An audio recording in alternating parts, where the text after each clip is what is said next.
ఏంటంటే ఆల్రెడీ 4-5 సార్లు వచ్చిన సినిమా, కొత్త సినిమా ఏం కాదు. దీనికి ఎంత కష్టం ఎందుకు పడతాను? What is the difference between the other films and this film? Uncle, Kannappa అనేది 2014లో నాకు తనికెల భరణి గారు వచ్చి అప్రోచ్ అయ్యారు అంకుల్. నాకు ఐడియా చాలా బాగా నచ్చి ఆయనతో కూర్చొని డెవలప్ చేయడం మొదలెట్టాను. ఆయన చెప్పిన ఐడియాకి నేను అమెరికా నుంచి నేను స్టోరీ బోర్డ్ ఆర్టిస్టులని వాళ్ళని వీళ్ళని తెచ్చుకొని అంతా చేసేటప్పుడు ఆయన డిస్కషన్ స్టార్ట్ అయిన 6-7 మంత్స్కే చూడు నాన్న, నేను ఇది ఒక 2-3 కోట్లు ఇచ్చావంటే నేను ఒక ఆర్ట్ ఫిల్మ్ లాగా నేను నీట్గా చేసిస్తాను, కానీ నువ్వు అనుకునే చాలా పెద్దగా ఉంది, నువ్వు ఫిల్మ్ తీసేసుకొని నువ్వు చేసుకోవాలి. అవి నాకు బాగా బాధ వేసింది.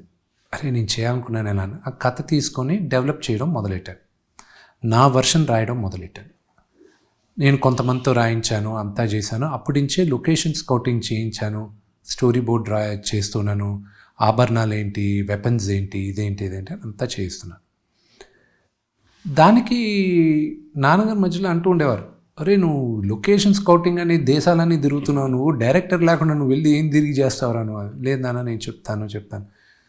అప్పుడు అనుకున్న బడ్జెట్ దాదాపు ఒక 100 కోట్ల లోపల అవుతుంది అనుకున్నాం. ఎందుకంటే ఇట్ వాజ్ నా మార్కెట్ మ్యాక్సిమం ఒక 20-25 కోట్ల దాకా సపోర్ట్ చేస్తుంది, దానిపైన సపోర్ట్ చేయదు అని అనుకున్నాను. 2023లో ఒక సినిమా చేయాలనుకున్నప్పుడు జనవరిలో ప్రభుదేవ గారు డైరెక్షన్లో నేను చేయాల్సిందే. షూటింగ్ మే నుంచి స్టార్ట్ అవ్వాలి. జనవరిలో అన్న ఫోన్ చేసి ఇప్పుడు ఇది కుదరదులే విష్ణు, ఇప్పుడు వద్దులే అన్నాడు. ఒక 2 రోజులు ఆగి నాన్నతో చెప్పాను, నాన్న ప్రభు అంతా అడిగా ఇప్పుడు కుదరట్లేదు అది. ఆయన ఎందుకు ఆ సీజన్లో మహాభారతం బింజ్ వాచ్ చేశారు ఆయన. రే నువ్వు ఎన్నో సంవత్సరాలుగా కన్నప్ప పెట్టుకున్నావు కదా, రిస్కే కదా, నువ్వు చెయ్యి అన్నాడు.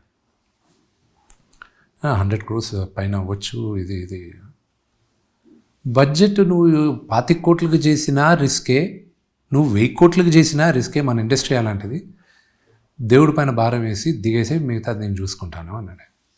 సో ఇమ్మీడియట్గా ఏ డైరెక్టర్ అంటే ఈ డైరెక్టర్ అన్నాడు.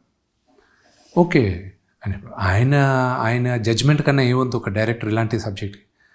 ముఖేష్ కుమార్ గారిని అప్రోచ్ అయ్యాను, ఆయన ఓకే చేస్తానన్నాడు. వచ్చాం, everything fell in place. Uncle, ఈరోజు నేను ఇంత భారీ బడ్జెట్ మేము అనుకున్న దానికన్నా రెట్టింపులు ఎక్కువ అయిపోయింది సినిమా.